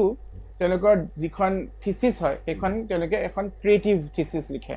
অৰ্থাৎ তেওঁলোকে যিখিনি কোৰ্চ ৱৰ্ক কৰে যিখিনি পৰীক্ষা দিয়ে যিখিনি হোম এছাইনমেণ্ট কৰে সকলোবোৰ ইংৰাজী সাহিত্যত যিখিনি বাকীবোৰ ল'ৰা ছোৱালীয়ে যি স্কলাৰলি কাম কৰে একজেক্টলি সেইখিনি কামেই কৰে কনফাৰেঞ্চতো তেওঁলোকে সেনেকৈ যায় কিন্তু তেওঁলোকৰ যিটো ফাইনেল ইয়াৰৰ যিটো ডেজাৰ্টেশ্যন দিব লাগে থিচিছখন সেইখন তেওঁলোকে উপন্যাস গল্প সংকলন কবিতা সংকলন বা আত্মকথা হিচাপে চুজ কৰিব পাৰে আৰু সেই কিতাপখন যেতিয়া তেওঁলোকে লিখে সেই থিচিছখনৰ লগতে প্ৰায় 30-40 পেজ জোৰা এটা দীঘলীয়া প্ৰবন্ধ পাতনি হিচাপে লিখিব লাগে ইন্ট্ৰডাকশ্যন বুলি কয় পাতনি হিচাপে যেতিয়া তেওঁলোকে সেই প্ৰবন্ধটো লিখে তাত তেওঁলোকে আলোচনা কৰে খুব ডিটেইলছ যে তেওঁলোকৰ কিতাপখনে কেনেকৈ মানে সাহিত্য জগতখনত অৱদান আগবঢ়াবলৈ চেষ্টা কৰিছে বা সাহিত্য জগতত হোৱা কিছুমান কথা বতৰা আগবঢ়াই লৈ যাবলৈ চেষ্টা কৰিছে আৰু এই যোৱা 5 বছৰে বা 4 বছৰে যিখিনি পঢ়িলে তেওঁলোকে আনবোৰ ছাত্ৰ ছাত্ৰীৰ লগত কোৰ্চ ৱৰ্ক কৰিলে বা যিবোৰ পৰীক্ষা দিলে কম্প্ৰিহেনচিভ এক্সাম কোৱালিফাইং এক্সাম এই পৰীক্ষাবিলাকে এই কোৰ্চবিলাকে তেওঁলোকক এই ক্ৰিটিকেল ইন্ট্ৰডাকশ্যনটো লিখিবলৈ সহায় কৰে কিন্তু তাৰ মাজে মাজে তেওঁলোকে ৱৰ্কশ্বপ কিছুমান লয় এতিয়া ধৰি লওক মোৰ প্ৰগ্ৰামটোত দুজন আমি উপন্যাসিক আছোঁ 2জন কবি আছে আৰু এগৰাকী মাল্টি জনাৰ লিখা আছে আৰু এজন উপন্যাসিক আছে এনেকৈ 3জন আমি উপন্যাসিক আছোঁ গতিকে যিবিলাক মানুহে উপন্যাস হিচাপে নিজৰ ক্ৰিয়েটিভ ডেজাৰ্টেশ্যনখন লিখিব বিচাৰে তেওঁলোকে আমাৰ লগত ক্লাছ লয় তেওঁলোকৰ উপন্যাসবিলাক আমি পঢ়ি পেলাই তেওঁলোকক আমি ফিডবেক দিওঁ আৰু তেওঁলোকে কিছুমান ফিডবেক নিজৰ মতে তেওঁলোকে সেই ফিডবেকবোৰ এক্সিকিউট কৰে নিজৰ কিতাপখনৰ ওপৰত আৰু সেনেকৈ কেইবাটাও দফা তেওঁলোকে পুনৰ লিখন কৰি অৱশেষত জমা দিয়ে গতিকে এনেকুৱা ধৰণৰকৈ কামবিলাক হয় আৰু কোৰ্চটো বুলি বিশেষ কোৰ্চ নাই আচলতে প্ৰত্যেক বছৰে আৰু এটা ডাঙৰ কথা আমেৰিকা ইংলেণ্ড বা অষ্ট্ৰেলিয়াত হৈছে প্ৰফেচাৰবিলাকে কোৰ্চবিলাক কোনো ডাঙৰ এটা গভৰ্ণিং বডি বা ইউনিভাৰ্চিটিৰ পৰা কোনোবা ৰেজিষ্টাৰ অফিচৰ পৰা কোৰ্চটো বনাই নাহে আমি নিজে কোৰ্চটো ডিজাইন কৰোঁ এতিয়া ধৰি লওক অহা ছেপ্টেম্বৰ মাহত মই যিটো কোৰ্চ পঢ়াম এতিয়া মই আগষ্ট মাহত ডিজাইন কৰিম মই ভাবিম যে এইখন কিতাপ মই কোৰ্চত দিম পুৰা অট'নমি থাকে সম্পূৰ্ণ অট'নমি থাকে গতিকে আপুনি যদি ধৰি লওক মই ক্ৰিয়েটিভ ৰাইটিঙৰ কোৰ্চ এটা মোক পঢ়াবলৈ মন গৈছে এতিয়া এই ফল 2025ৰ যিটো ছেমিষ্টাৰ তাত মই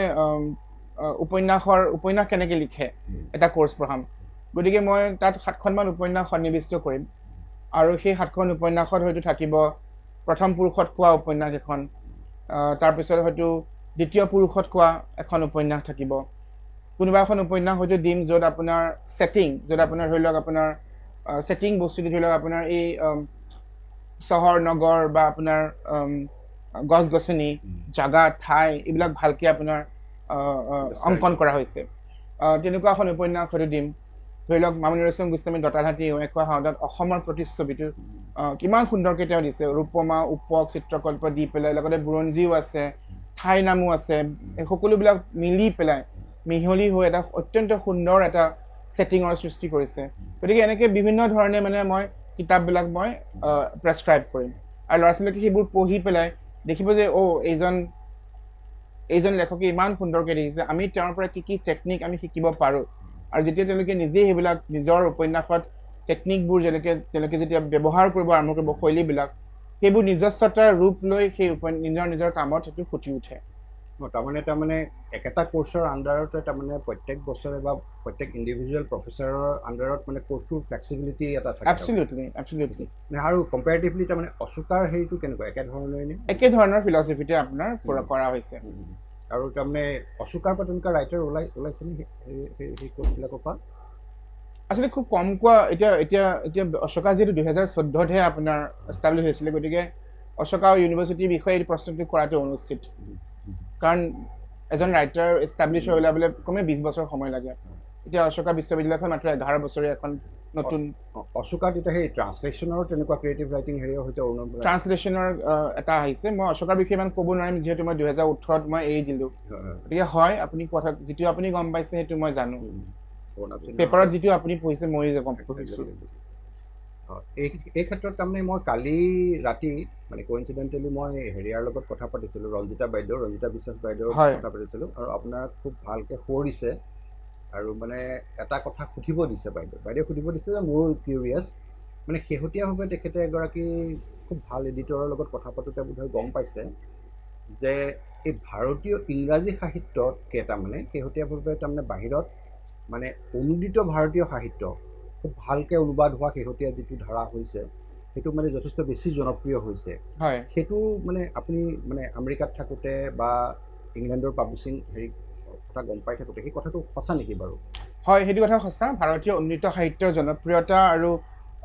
সমালোচকৰ দৃষ্টিৰ ফালৰ পৰা মানে গুৰুত্ব বহুতখিনি বাঢ়িছে তাৰ লগতে আচলতে বাঢ়িছে উত্তৰ পূৰ্বাঞ্চলৰ সাহিত্যৰ গুৰুত্ব আৰু তাৰ লগতে বাঢ়িছে আপোনাৰ কাশ্মীৰৰ সাহিত্যৰ গুৰুত্ব দলিত সাহিত্য আৰু আপোনাৰ এইবিলাকৰ বিষয়ে মানে গুৰুত্বটো বহুখিনি বাঢ়িছে কাৰণ তেওঁলোকে এক ধৰণৰ নতুনত্ব এটা নতুন দৃষ্টিভংগী ভাৰতৰ বিষয়ে এটা নতুন দৃষ্টিভংগী আন্তঃৰাষ্ট্ৰীয় পাঠকসমূহক দিবলৈ সক্ষম হৈছে আৰু বিশেষকৈ উত্তৰ পূৰ্বাঞ্চলৰ সাহিত্যৰ বিষয়ে বহুত আলোচনা হৈছে বৰ্তমান ইউনিভাৰ্চিটি অফ জৰ্জিয়াত মোৰ যিটো ডিপাৰ্টমেণ্ট ইংৰাজী ডিপাৰ্টমেণ্ট তাতেই অন্ততঃ 6জন ল'ৰা ছোৱালীয়ে অসমৰ ল'ৰা ছোৱালীয়ে উত্তৰ পূৰ্বাঞ্চলৰ সাহিত্যৰ ওপৰত PhD কৰি আছে সেইটোতো একেবাৰে ডাইৰেক্টলি চাগে আপোনাৰ এটা সাংঘাতিক ধৰণৰ কণ্ট্ৰিবিউশ্যন আছে সেইটোত মানে কাৰণ আপুনি সেই পটভূমিত লিখে বা পঢ়োৱাৰ সেইটো কাৰণেও তেনেকুৱা এটা হয় সেইটো যিহেতু মই যেতিয়া কাম কৰোঁ তেনেকৈ এই ল'ৰা ছোৱালীবিলাকে মোৰ লগতেই কাম কৰিবলৈ নিজে সিদ্ধান্ত লৈ আহিছে তেওঁলোকে আন বিশ্ববিদ্যালয়ত হয়তো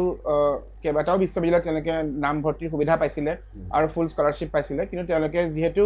উত্তৰ পূৰ্বাঞ্চলৰ সাহিত্যৰ ওপৰত তেওঁলোকে ৰিচাৰ্চ কৰিব বিচাৰিছে আৰু মই যিহেতু তাতে আছোঁ গতিকে বেলেগত পোৱা স্বত্তেও মোৰ ওচৰলৈ আহিছে সেইটো সঁচা কথা এনেই তাৰমানে উত্তৰ পূৰ্বাঞ্চলৰ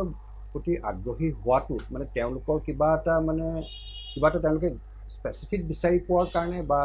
বেটাৰ পোৱাৰ কিবা মানে স্পেচিফিক আপুনি ক'ব পাৰিব নেকি নিশ্চয় মই ভাবোঁ যে এইটো বহুত দীঘলীয়া আলোচনা এটা আকৌ আপুনি যিহেতু ইংৰাজীৰ অধ্যাপক আপুনি আৰু ভালকৈ জানিব যে উত্তৰ পূৰ্বাঞ্চলৰ সাহিত্যটো ভাৰতীয় ইংৰাজী সাহিত্যতকৈ বহুত বেছি তফাত আছে এক ধৰণৰ আপোনাৰ ইয়াতে যিটো আপোনাৰ জনজাতীয় এটা ষ্ট্ৰেইন এটা আছে বা ইণ্ডিজিনাইটিৰ এটা ষ্ট্ৰেইন এটা আছে তাৰপিছত আজি 1950s পৰাই উত্তৰ পূৰ্বাঞ্চলৰ বহুলাংশ ৰাজ্যবিলাক আপোনাৰ আফস্পাৰ আণ্ডাৰত আছে আৰু আমি সকলোৱে অসমৰ সকলো মানুহে জানো আফস্পাৰ অৰ্থ কি ৱাৰেণ্ট নোহোৱাকৈ মানুহক এৰেষ্ট কৰিব পাৰি শ্বুট এট চাইট কৰিব পাৰি ডিটেনশ্যন বহুত দেৰিলৈকে কৰিব পাৰি কিন্তু ভাৰতীয় মূল ভূখণ্ডত আপুনি ৱাৰেণ্ট নোহোৱাকৈ কাকো এৰেষ্ট কৰিব নোৱাৰে গতিকে এই যিটো টেনশ্যন উত্তৰ পূৰ্বাঞ্চলৰ যিটো ভূখণ্ড আৰু ভাৰতীয় মূল ভূখণ্ডৰ মাজৰ যিটো টেনশ্যন এই টেনশ্যনটোৰ ফলত বেলেগ ধৰণৰ সাহিত্যৰ সৃষ্টি হৈছে আৰু সেই সাহিত্যৰ যিটো এই টেনশ্যনটো উত্তৰ পূৰ্বাঞ্চলৰ প্ৰায়ভাগ লেখকৰ লেখাত আপোনাৰ স্তিমিত হৈ বা এক্সপ্লিচিট হৈ ফুটি উঠিছে মামণি ৰয়ছম গোস্বামীৰ জাৰ্ণি গল্পটোত ধৰি লওক বা আপুনি Temsula R those hills call home তাত আপোনাৰ নাগা বিদ্ৰোহৰ বিষয়ে কৈছে আৰু ৰাষ্ট্ৰ সন্ত্ৰাসৰ বিষয়ে লিখিছে এনেকৈ বিভিন্ন লেখক আছে যিবিলাকে আপোনাৰ উত্তৰ পূৰ্বাঞ্চলৰ যিটো সাহিত্য সেইটো যে এক ধৰণৰ ইউনিক সাহিত্য সেইটো আপোনাৰ এই বিষয়ে বহুত আলোচনা হৈছে ভাৰততে হৈছে আটাইতকৈ বেছি আলোচনা নৰ্থ ইষ্ট লিটাৰেচাৰৰ বিষয়ে ভাৰতৰ স্কলাৰবিলাকেই কৰিছে মোৰ কিতাপখনৰ ওপৰতেই প্ৰায় ইতিমধ্যে 20টামান PhD হৈছে তেওঁলোকে উত্তৰ পূৰ্বাঞ্চলৰ সাহিত্য বুলিয়েই মোৰ লেখাখিনি তেওঁলোকে সমালোচনা কৰিছে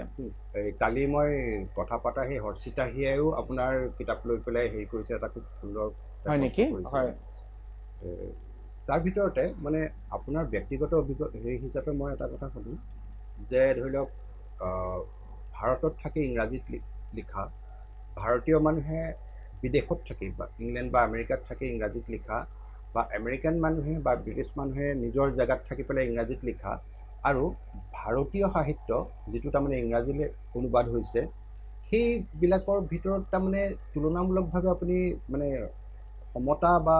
ডিফাৰেঞ্চ কেনেকুৱা ধৰণৰ দেখে মানে আপুনি এটা এটাকেও ক'ব পাৰে বস্তুটো প্ৰশ্ন মই বুজি পোৱা নাই তাৰমানে কেনেকুৱা ভাৰতীয় মানুহে ভাৰতত থাকি ইংৰাজীত লিখিছে যিটো আপুনি আৰু ভিতৰৰ কথা ক'ব পাৰে ভাৰতীয় মানুহে ইংলেণ্ড আমেৰিকাত থাকি পেলাই তাৰমানে ধৰক ইংৰাজীত লিখিছে ডায়াস্পৰা ৰাইটিং চালমান নিচিনা ৰাইটাৰ হ'ব পাৰে নতুবা আমেৰিকান মানুহে একেখন জগতৰ কথাই আমেৰিকা বা ইংলেণ্ডত থকা মানুহে একেখন জগতৰ কথাই তাৰমানে হোৱাইট মানুহে নিজৰ জেগাৰ কথা লিখিছে আৰু তাৰমানে ভাৰতীয় ৰাইটাৰ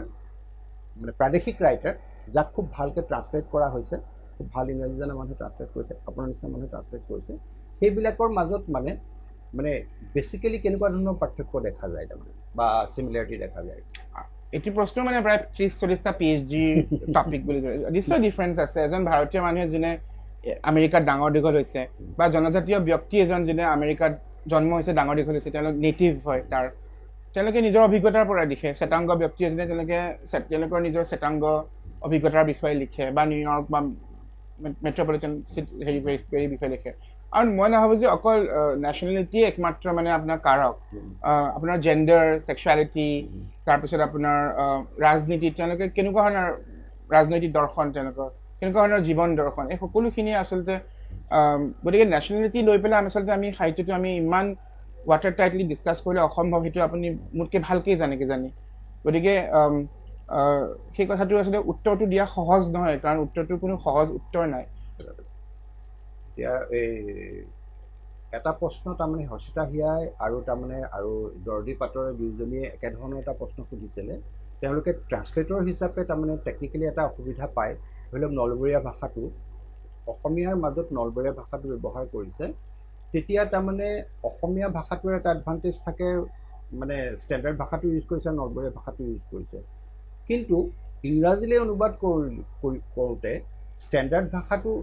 ষ্টেণ্ডাৰ্ড ইংৰাজী ইউজ কৰিছে অথচ নলবৰীয়াটোৰ কাৰণে বা তেনেকুৱা ভেৰিয়েণ্টটোৰ কাৰণে মানে কেনেকৈ কি কৰিব সেইটো লৈ তেওঁলোকে এটা সমস্যা কৰে যিটো তাৰমানে খুব এক্সক্লুচিভলি ট্ৰান্সলেটৰৰ সেইটো ক্ষেত্ৰত তেনেকুৱা আপুনি সমস্যা ট্ৰান্সলেট কৰোঁতে পাইছিলেনে বা হয় কিন্তু মই নলবেৰীয়া বা ডাইলেক্ট ভাষা মই অনুবাদ কৰা নাই কিন্তু আচলতে মই ইয়াৰ উত্তৰটো আপোনাৰ নাইজেৰিয়ান ঘানিয়ান যিবিলাক আপোনাৰ পষ্ট কলনিয়েল ৰাইটাৰ্ছ আছে আফ্ৰিকাৰ পৰা স্পেচিয়েলি তেওঁলোকৰ ইংৰাজী উপন্যাসবিলাকত খুব সুন্দৰকৈ ইয়াৰ উত্তৰটো আচলতে দিয়া আছে বিশেষকৈ চিমামাণ্ডা এডিচিৰ হাফ অফ এ লোচান বা আপোনাৰ পাৰ্পল হিবিস্কাছ এইবিলাক কিতাপত ইমান সুন্দৰকৈ ডাইলেক্টবোৰ আপোনাৰ ফুটি উঠে কেৰিকেচাৰ নোহোৱাকৈ আচলতে তেতিয়া সেইটো মই ভাবোঁ যে সেইটো এটা ভাল আপোনাৰ উপায় ডাইলেক্টটো যে আৰু এটা কথা ডাইলেক্টটো লিখিল বুলি ডাইলেক্টটো সম্পূৰ্ণ হুবহু যে তুলি দিব লাগিব ইংৰাজীত তেনেকুৱা কোনো কথা নাই এজ লং এজ ডাইলেক্টটো আপুনি আছে বুলি উনুকিয়ালে আৰু তাৰ কিছু মানে চৰিত্ৰ আপুনি ডাইলগবিলাকত ইংৰাজী অনুবাদটোত আপুনি দিব পাৰিলে সেইখিনিয়ে যথেষ্ট বুলি মই ভাবোঁ সেইটো আপোনাৰ অৰিজিনেলটো কি আছে তাৰ ওপৰত হ'ব বাক্য গাঁথনি বুলি মই ঠিক নকওঁ যদি আপোনাৰ অৰিজিনেলটোৰ ওপৰত ডিপেণ্ড কৰিব আচলতে কি হয় অনুবাদটো কি হয় হয়তো বাক্য গাঁথনি হ'ব পাৰে হয়তো মই আপোনাক উদাহৰণ দিছোঁ আপোনাৰ হাফ অফ এ এলেচন উপন্যাসখনত হেৰিছন নামৰ এটা চৰিত্ৰ এটা আছে সি যেনেকৈ ইংৰাজী কয় এটা একচেণ্টত ইংৰাজী কয় আৰু সেই চৰিত্ৰটো ইমান সুন্দৰকৈ চিমামাণ্ডা এডিচিয়ে ফুটাই তুলিছে আৰু তেওঁক আপুনি একদম শুনিব পাৰে মানে আপুনি শুনিবলৈ সক্ষম হৰিচনে কেনেকৈ কথা কয় ইমান সুন্দৰকৈ মানে তেওঁ ইংৰাজী ভাষাটোতে সেইখিনি ফুটাই তুলিছে তাৰ কাৰণে হেৰিচনক এটা বেলেগ একচেণ্ট এটা দিবলৈ চেষ্টা কৰা নাই কিন্তু সাহিত্যিকজনৰ ডেছক্ৰিপশ্যনটো ইমান সুন্দৰ যে আপুনি হেৰিচন ওলালে আপুনি সেই হেৰিচনৰ ইংৰাজীটো শুনিবলৈ আপোনাৰ কাণত পাব গতিকে অনুবাদকৰ দায়িত্বও সেইখিনি হৈছে যে আমি কেনেকৈ আমি সেইখিনি কথা যেনেকৈ কিছুমান গামোচা অলপ মাছৰাইজ সূতা অলপ কটনৰ সূতা অলপ ঘিচা দি পেলাই মিক্স কৰি ধুনীয়া এখন গামোচাৰ সৃষ্টি কৰে ঠিক তেনেদৰে এনেকৈ আমি তাঁত বব জানিব লাগিব কথাখিনি আৰু সেইটো অনুবাদৰ সেই সৃষ্টিশীলতাৰ ওপৰত ডিপেণ্ড কৰে কেনেকৈ তেওঁলোকে কৰিব এজন অনুবাদকৰ কাহিনীটোত ব্যাঘাত নজন্মোৱাকৈ বা পঢ়োতে ব্যাঘাত নজন্মোৱাকৈ এইখিনিতে আকৌ মই ঘূৰি যাব বিচাৰিছোঁ আপোনাৰ মানে সেই কলেজ আৰু ইউনিভাৰ্চিটি লাইফৰ কথা আপুনি ষ্টিফেন্সত পঢ়িছিলে হয় চ' সেই ষ্টিফেন্সৰ সময়ত তাৰমানে আপুনি লগ পোৱা ছাত্ৰ বন্ধু বা অন্যান্য বন্ধু বা টিচাৰ তেওঁলোকৰ দ্বাৰা মানে কেনেকৈ প্ৰভাৱিত হৈছিল মানে ষ্টিফেন্সখনটো আমি সকলোৱে জানো মানে ইংৰাজীৰ মানে আটাইতকৈ এটা সাংঘাতিক ধৰণৰ ঘাটি মানে গতিকে শশী থেৰুৰহঁতৰ কথা সততে ওলাই থাকে গতিকে সেই ক্ষেত্ৰত তাৰমানে তেওঁলোকৰ টিচাৰবিলাক কেনেকৈ বেলেগ আছিল বা কিতাপৰ ক্ষেত্ৰত বা লিখা মেলাৰ ক্ষেত্ৰত কেনেকৈ প্ৰভাৱিত কৰিছিল তাৰমানে আপোনাক আচলতে ভাল বিশ্ববিদ্যালয় এখনত পঢ়িলে আপুনি ভাল ল'ৰা ছোৱালী লগ পায় তেতিয়া আপোনাৰ মানে এটা এক ধৰণৰ অসমছিছৰ জৰিয়তে আপুনি নিজেও নিজকে বেছি প্ৰত্যাহ্বান দিয়ে গতিকে চেণ্ট ষ্টিভেন্সত পঢ়োঁতে মোৰ সেনেকুৱা এটা অৱস্থা হৈছিলে মই এখন সৰু জেগাৰ পৰা ওলাই গৈছোঁ মই ইমান নাজানিছিলোঁ কিন্তু দেখিছোঁ যে সকলো মানুহ ইমান ভাল পঢ়া শুনা কৰে তেওঁলোকে ইমান জ্ঞানী ইমান জানে কিন্তু মোৰ কাৰণে বহুত সুবিধাজনক হৈছিলে আৰু মোৰ কাৰণে মোক ভালকৈ পঢ়িবলৈ অনুপ্ৰাণিত কৰিছিলে কিন্তু এটা কথা হয় যে আমাৰ যিবিলাক অধ্যাপক আছিলে তেওঁলোকে বেছ কিছু কিন্তু আমাক যত্ন লৈছিলে আৰু চিলেবাছত যিটো পঢ়িছিলে সেইটো গুৰুত্বপূৰ্ণ নাছিলেই মানে চিলেবাছৰ পঢ়াবোৰ শেষ কৰি পেলাই আৰু এক্সট্ৰা পঢ়িবলৈ আমাক অনুপ্ৰাণিত কৰিছিলে মানে দুই এজনৰ নাম ল'ব পাৰি নেকি মানে ছাত্ৰ বন্ধু হ'ব পাৰে বা টিচাৰ যোনে আপোনাক মানে ইনস্পায়াৰ কৰিছিল বা স্পেচিফিক কিবা গাইড কৰিছিল তেনেকুৱা ধৰণৰ কিবা আছে নেকি এজন অধ্যাপক আছিলে স্মিতা গণোত্ৰা বুলি তেওঁ এতিয়াও তাতে কাম কৰি আছিলে তেওঁ মোক বহুতখিনি অনুপ্ৰাণিত কৰিছিলে ভাৰতীয় সাহিত্য পঢ়িবলৈ আৰু ভাৰতীয় অনুদিত সাহিত্য পঢ়িবলৈ তেওঁ মোক অনুপ্ৰাণিত কৰিছিলে তেওঁ ভাৰতীয় সাহিত্য পঢ়াইছিলে আমাক অনুবাদত 20th century Indian writing in English আৰু মই আচলতে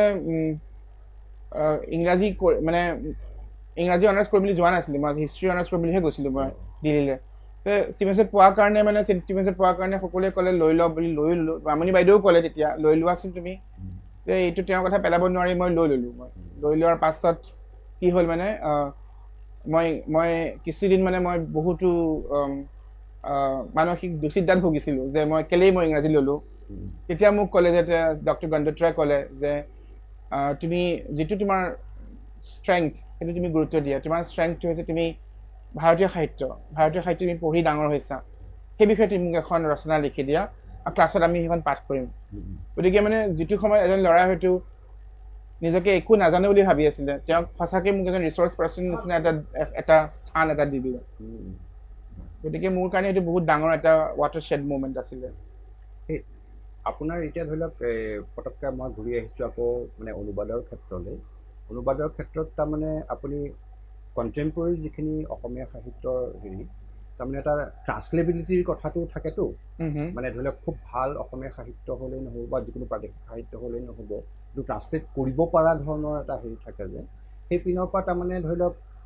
অলৰেডি ট্ৰান্সলেট হোৱা মই আকৌ প্ৰশ্নটো অকণমান সলাই দিছোঁ যে অলৰেডি ট্ৰান্সলেট হোৱা আৰু তাৰমানে ভাল ট্ৰান্সলেট হোৱা তেনেকুৱা দুই এখন কিতাপৰ নাম আপুনি ক'ব পাৰে নেকি যাক আপুনি তাৰমানে মডেল হিচাপে ল'ব পৰা যায় যিসকলে অন্তৰীপখন খুব ভাল ট্ৰান্সলেশ্যন অন্তৰীপৰ যিটো ট্ৰান্সলেশ্যন হয় বেংগুইনে ওলাইছে আচলতে মৈত্ৰী খুব ভাল সিদ্ধান্ত চক্ৰৱৰ্তী মৈত্ৰী সিদ্ধান্ত খুবেই ভাল এগৰাকী ট্ৰান্সলেটৰ এখন কিবা এৱাৰ্ড এটাৰ কাৰণে হেৰি হৈছিল নেকি বাৰু মই নাজানো মই অন্তৰীপখন দ্য বিফৰ ডন বুলি ট্ৰান্সলেট হৈছে তাৰপিছত আশীৰ্বাদৰ ৰংখনো তেওঁ ট্ৰান্সলেট কৰিছে অত্যন্ত ভাল উৎকৃষ্ট মানদণ্ডৰ ট্ৰান্সলেশ্যন কৰিছে মই ভাবোঁ যে অসমীয়া ট্ৰান্সলেটৰবিলাকৰ ভিতৰত তেওঁই আটাইতকৈ ভাল হয় তাৰ বাহিৰে এতিয়া ধৰি লওক আপুনি এই ক্ষেত্ৰত মই আকৌ সুধিছোঁ তাৰমানে আপোনাৰ ৰোলটো ধৰি লওক এইবাৰো দেখা গৈছে যে বানু মুস্তাকে আন্তঃৰাষ্ট্ৰীয় বুকাৰ বঁটা পাইছে হাৰ্ট লেম্পৰ কাৰণে কিন্তু এই হাৰ্ট লেম্প নামৰ কিতাপ এখন বানু মুস্তাকৰ কিন্তু নাই এটা গল্প কেন্দ্ৰীয় গল্পটো মানে 12টা গল্প তেখেতে মানে বাছি লৈছে আৰু বাছি লৈ পেলাই সেইকেইটা গল্প তাৰমানে তেখেতে ট্ৰান্সলেট কৰিছে আৰু এখন কিতাপ কৰিছে ইংৰাজী মানে selected stories of Banu Mushtaq বুলি ক'ব পাৰি ত' সেই যিটো ট্ৰান্সলেটৰৰ যিটো ৰোল যে এইকেইটা গল্প চলিব আৰু সাধাৰণতে বুকাৰত তাৰমানে গল্পৰ কিতাপক পচন্দ নকৰে সাধাৰণতে নভেলৰ কথা কৰে এই গোটেই কথাবিলাক যে সেই ট্ৰান্সলেটৰগৰাকীৰ ওপৰতে ডিপেণ্ড কৰিলে সেই বুকাৰ পোৱাৰ কাৰবাৰটোৰ ক্ষেত্ৰত সেইটো ক্ষেত্ৰত তাৰমানে আপুনি মানে যিকোনো এটা ফিকশ্যন আপুনি যেতিয়া চিলেক্ট কৰে মানে কোনবিলাক কথাৰ ওপৰত আপুনি চিলেক্ট কৰে তাৰমানে ধৰি লওক আপুনি যদি মই ইমান ভাবি নাথাকোঁ মই যিবিলাক কিতাপ এতিয়ালৈকে মই ট্ৰান্সলেট কৰিছোঁ মই খুব ভাল পোৱা কিতাপ সেইটোৱে মোৰ একমাত্ৰ হেৰি আৰু মই ভাবোঁ যে এইখন কিতাপ আন মানুহে পঢ়া উচিত তেতিয়া মই সেনেকৈ ট্ৰান্সলেট কৰিছোঁ মই এতিয়া হৃদয় বিজ্ঞাপনখন কৰিছোঁ এতিয়া মই জানো যে হৃদয় বিজ্ঞাপনখন এখন জনপ্ৰিয় কিতাপ ভাল কিতাপ বহুতে এইটো ভাবিব যে হৃদয় বিজ্ঞাপনখন কেলৈ কৰিছে মেৰেংখন কৰিব পাৰিলেহেঁতেন হয় নে নহয় কিন্তু মোৰ হৃদয় বিজ্ঞাপনখন মই ভাল পাওঁ সেইকাৰণে কৰিছোঁ এই হৃদয় বিজ্ঞাপন বুলি কওঁতে মনত পৰিছে হৃদয় বিজ্ঞাপন কিন্তু আগতে এবাৰ ট্ৰান্সলেট হৈছিলে দ্য হাৰ্টছ এ শ্ব'বিজ বুলি আৰু আপোনাৰতো খুব ইণ্টাৰেষ্টিং ধৰণৰ টাইটেল এটা দিছে যে my poems and art for your ad campaign so' সেইটো মানে সেই মানে নতুনকৈ ট্ৰান্সলেট কৰোঁতে মানে আপুনি আকৌ কৰিবলৈ কিয় অনুপ্ৰাণিত হ'ল তাৰমানে আগৰ ট্ৰান্সলেশ্যনটো ভাল নাছিল নে বেলেগ আগৰ ট্ৰান্সলেশ্যনটো পঢ়া নাই মই হেৰি এখন কিতাপ মই 2014 চনতে বাইদেউক কৈছিলোঁ কৰিম বুলি আৰু স্পেক্ট্ৰামে ওলাইছিলে কিতাপখন কোনো পাবলৈ নাই আৰু মানে স্পেক্ট্ৰামে মোৰো স্পেক্ট্ৰামৰ আৰু এখন কিতাপত মই কণ্ট্ৰিবিউট কৰিছিলোঁ পাবলৈ খুব দিগদাৰ মানে আন্তঃৰাষ্ট্ৰীয়ভাৱে আৰু এটা কথা হৃদয় বিজ্ঞাপন সেইখন ইমান জনপ্ৰিয় গুৰুত্বপূৰ্ণ অসমীয়া কিতাপ এইখন কিতাপ মই ভাবোঁ যে বহুল পঠিত হোৱা উচিত যেনেকৈ অসমত পঠিত হৈছে গতিকে যদি কিতাপ মোৰ মানে মনত আছে হোমেন বৰগোহাঁয়ে তেখেতক জোৰ কৰি লিখুৱাইছে এই ৱৰ্ল্ডখনৰ কথা অসমীয়া মানুহে নাজানে তুমি জানা কলিকতাৰ চিঠিত তাৰ উল্লেখ কৰিছা গতিকে এইখন তাৰমানে তুমি লিখা আৰু গতিকে মই সেইকাৰণে ভাল পাওঁ কাৰণেই কৰিছিলোঁ মোৰ বেলেগ একো কাৰণ নাই ঠিক তেনেদৰে থংচিৰ কিতাপ মই পঢ়িব ভাল পাওঁ গতিকে মই তেওঁৰ কিতাপ মই ট্ৰান্সলেট কৰিবলৈ মই আহিছোঁ এতিয়া যিখন মই বৰ্তমান কৰি আছোঁ সেইখনো আপোনাৰ এজন ঈশ্বৰৰ সন্ধানত সেইখনো মই ভাল পাওঁ কাৰণেই কৰিছোঁ মোৰ বিশেষ একো মানে বেলেগ কোনো কাৰণ নাই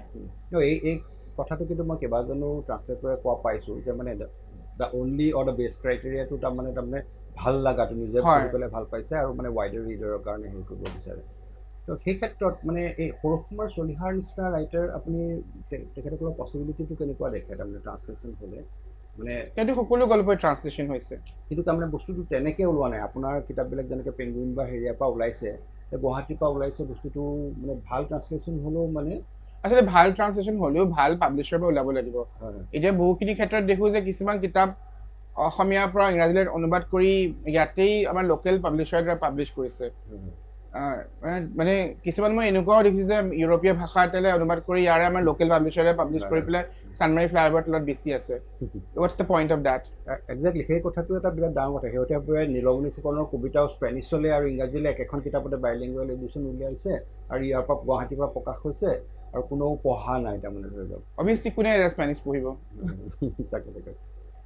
এইখিনিতে তাৰমানে আপুনি লিখা দুই ধৰণৰ নহয় তিনি ধৰণৰ বুলি ক'ব লাগিব যে মৌলিক অসমীয়াত লিখা মৌলিক ইংৰাজীত লিখা আৰু ইংৰাজীলৈ প্ৰাদেশিক ভাষাৰ পৰা অনুবাদ কৰা সেই কিতাপবিলাকৰ বিষয়ে আপোনাৰ ধাৰণাটো কওকচোন মানে আপুনি নিজে লিখাখিনিৰ ভিতৰতে তাৰমানে ধৰি লওক কোনখন কিতাপৰ আৰম্ভ কৰোঁ একে প্ৰথমৰ পৰাই ধৰি লওক একেবাৰে প্ৰথমতে লিখা নিজৰ ধাৰণা বুলি একজেক্টলি আপুনি কি বুজাইছে নিজৰ ধাৰণা মানে কি মানে লিখি মানে এটা হ'ল কি আইডিয়াটো মনৰ ভিতৰত থকা এক্সিকিউট কৰা এডিট কৰা পাব্লিছ কৰা আৰু যিটো আল্টিমেট যিটো সন্তুষ্টি তেনেকুৱাৰ ভিতৰৰ পৰা তাৰমানে ধৰি লওক আপুনি তিনিটা কেটেগৰীৰ পৰা তিনিখন কিতাপ মানে সন্তুষ্টিৰ পিনৰ পৰা আপুনি যদি ক'ব বিচাৰে সন্তুষ্টি বুলি কি ক'ম মানে ভাল লাগিছিল লিখি পেলাই সেইকাৰণে লিখিলোঁ কিন্তু মই একজেক্টলি আপোনাৰ প্ৰশ্নটো বুজি পোৱা নাই কি একজেক্টলি সুধিছে তাৰমানে যে ধৰি লওক কিতাপ এখনৰ আইডিয়াটো মনলৈ আহিলে হয় তাৰপিছত লাহে লাহে সেইটো এক্সিকিউট কৰিবলৈ আগবাঢ়িলে আৰু ফাইনেলি এক্সিকিউট কৰিলে আৰু এডিটিং হ'ল ৰিভাইজ হ'ল আৰু ফাইনেলি প্ৰিণ্ট হ'ল তাৰমানে সেইটোৰ ক্ষেত্ৰত তাৰমানে তিনিখন তাৰমানে আটাইতকৈ সন্তুষ্টি দিয়া ছেটিছফেকশ্যন দিয়া তিনিখন মানে তিনিটা জনৰৰ পৰা তাৰমানে ধৰি লওক তেনেকুৱাকৈ যদি বাচিবলৈ আচলতে প্ৰত্যেকখন কিতাপেই মানে বিভিন্ন ধৰণে বিভিন্ন সন্তুষ্টি দিয়ে নিজৰ নিজৰ সন্তানৰ নিচিনা গতিকে কোনো এখন কিতাপ হয়তো মই চুজ কৰিবলৈ মই অলপ কঠিন দিগদাৰ পাওঁ মই মোৰ কাৰণে কঠিন কাম কিন্তু প্ৰথম উপন্যাসখন মই লিখি খুব আনন্দ পাইছিলোঁ মই যিহেতু মই নিজৰ গাঁৱৰ কথা লিখিছিলোঁ নিজৰ কিছুমান শৈশৱৰ কথা লিখিছিলোঁ সেই ছবিটো আঁকিবলৈ পাই মই খুব সুখী হৈছিলোঁ আৰু এইটো মোৰ মনত আছে আপুনি মানে বোধহয় কিবা এটা ৰাইট আপত লিখিছিলে বোধহয় এক দশকেই লাগিছিলে অনুবাদ মানে ৰিভাইজ কৰা হেৰি কৰা এনেকুৱা ধৰণৰ বহুত দীঘলীয়া প্ৰচেছ এটা আছিলে নাই এক দশক লগা নাই মই 2009 চনত কিতাপখন লিখিছিলোঁ আৰু 2010 চনত মই কিতাপখন চাইন কৰিছিলোঁ পেংগুইনৰ ভাৱ এটা হ'ল যে বহুত দীঘলীয়া পিৰিয়ড এটা আছিল কিন্তু কেইবাবাৰো মই পুনৰলিখন কৰিছোঁ মই মানে পুনৰলিখন কেইবাবাৰ হৈছে বহু কেইবাৰ হৈছে এতিয়া ধৰি লওক আপোনাৰ যিখন এই ইনচাৰ্জেঞ্চিক লৈ পেলাই যে 15টা গল্পৰ যিটো অনুবাদৰ সংকলন য'ত আপুনি সম্পাদনা কৰিছিলে সেই কিতাপখনৰ বিষয়ে অকণমান কওকচোন য'ত মানে যিটো আপুনি গল্পবোৰ বাছনি কৰাৰ ক্ষেত্ৰত বা অনুবাদ কৰাৰ ক্ষেত্ৰত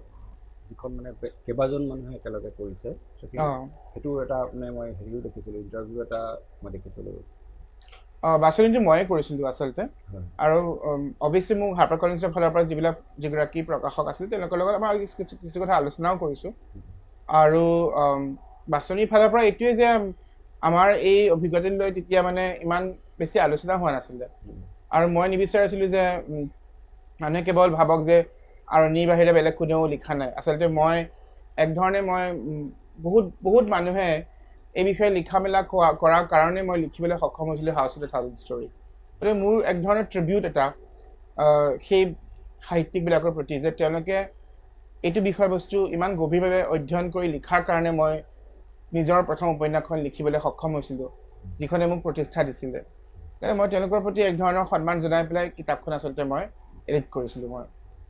এইখিনিতে মোৰ মানে হেৰি হৈছে ধৰি লওক মৌলিক ইংৰাজীত লিখা আৰু অনুবাদক হিচাপে আৰু অনুবাদক মানে অসমীয়াৰ পৰা বুলিয়েই নহয় ভাৰতীয় ভাষাসমূহৰ পৰা অনুবাদ কৰা অনুবাদসকলৰ ভিতৰত মানে আপোনাৰ কণ্টেম্পৰেৰী আৰু অকণমান আগৰ বা পিছৰ হ'ব পাৰে কাৰ অনুবাদ আপোনাৰ ভাল লাগে মানে নট নেচেচাৰিলি অসমীয়াৰ পৰা ইংৰাজীলৈ কৰা ভাৰতীয় ভাষাবিলাকৰ পৰা ইংৰাজীলৈ কৰা ধৰি লওক মই মৈত্ৰী সিদ্ধান্তৰ অনুবাদ খুব ভাল পাওঁ মই তেওঁ খুব সুন্দৰকৈ কৰে অনুবাদ আৰু ৰঞ্জিতা বাইদেৱে খুব ভাল অনুবাদ কৰে মই ভাবোঁ যে তেওঁলোকে অসমৰ আগশাৰীৰ অনুবাদক এতিয়া ৰঞ্জিতা বাইদেউ ৰঞ্জিতা বিশ্বাস আৰু মৈত্ৰী সিদ্ধান্ত দুয়োগৰাকী অসমৰ উৎকৃষ্ট মানে কোনজনক আগতে থওঁ মই নাজানো আৰু মই তেওঁলোক ভাবোঁ যে তেওঁলোক আগশাৰীৰ অনুবাদক দুইজনে মানে ভাৰতৰে আগশাৰীৰ অনুবাদক বুলি ভাবোঁ কিন্তু আৰু মোৰ বন্ধু অৰুণাভ সিনহা আছে মোৰ সহকৰ্মী আছিল তেওঁ ভাল অনুবাদক তেখেততো একদম মানে এটা মানে আমি এই কথাখিনি পাতি শেষ হোৱা মানে তেওঁ আৰু এখন কিতাপ ওলাই যাব পাৰে তেখেতে ইমান অনুবাদ কৰিছে আৰু শেহতীয়াভাৱে তেখেতে চৌৰংগী বুলি এটা নিজস্ব পাব্লিচিং হাউচ খুলিছে যে তেওঁ যিটো মানে কাম কৰে যিটো মানে কৰ্ম কৰাৰ যিটো মানে তেওঁ উদ্যম সেইটো মানে তাৰ শতাংশ যদি আমি পালো হয় বৰ ভাল আছিলে তাকেতো মানে 80খনমান বোধহয় অনুবাদ কৰিলে নেকি বঙালীৰ পৰা কৰে কিন্তু বঙালীলৈও কৰিছে অমিতা ঘোষৰ কিতাপবিলাকতে বঙালীলৈ কৰিছে আৰু শেহতীয়া এতিয়া ধৰি লওক এতিয়া মই এইটো ক্ষেত্ৰত মানে অনুবাদ বা ইংৰাজী লেখাৰ ক্ষেত্ৰত এই অসমীয়া মানুহে তাৰমানে ধৰি লওক অসমীয়া য়ং ল'ৰা ছোৱালীবিলাকে কেনেধৰণে আগবাঢ়িলে আপুনি সুবিধা হ'ব বুলি আপুনি ভাবে তাৰমানে মই অলপ আগতে যিটো ক'লোঁ কেনেকৈ এজন নতুন সাহিত্যিকে আগবাঢ়ি যোৱা উচিত ঠিক তেনেদৰে আচলতে প্ৰথমতে ভাল আলোচনীবিলাকত প্ৰকাশ কৰা উচিত ৰাষ্ট্ৰীয় হওক আন্তঃৰাষ্ট্ৰীয় হওক তাৰপিছত যদি সম্ভৱ যিমান পাৰে সিমান কণ্টেষ্ট এইবিলাকত দিয়া উচিত স্পেচিফিকেলি কিবা অনলাইন মেগাজিন আপুনি ছাজেষ্ট কৰিব নেকি ইণ্ডিয়াৰ ভিতৰত বা ইণ্ডিয়াৰ বাহিৰত এখন দুখন এই ডাটাবেছটোত আপোনাৰ প্ৰত্যেক আলোচনীখনেই ভাল আপোনাৰ সেইবিলাক মই যিটো ডাটাবেছৰ কথা ক'লোঁ অলপ আগতে সেই ডাটাবেছটোত আপোনাৰ সকলোতে অনুবাদ ওলায় আৰু সেইবিলাক বিভিন্ন বিশ্ববিদ্যালয়ৰ সৈতে সংযুক্ত গতিকে তাৰ যিটো আপুনি এডিটৰিয়েল ছাপৰ্ট পাব বা বৌদ্ধিক ছাপৰ্ট পাব সেইটো ভাল ছাপৰ্ট পাব অকল এখন আলোচনী বুলি মই ক'ব খোজা নাই আচলতে এচিমটি বুলি এখন ভাল আলোচনী আছে অনুবাদ সাহিত্যৰ কাৰণে ৱৰ্ডছ উইদাউট বৰ্ডাৰ্ছৰ নিচিনা উন্নত আৰু মানে তেওঁলোকে মাননীও দিয়ে আৰু আটাইতকৈ সন্মানীয়ও হয় গতিকে অভিয়াছলি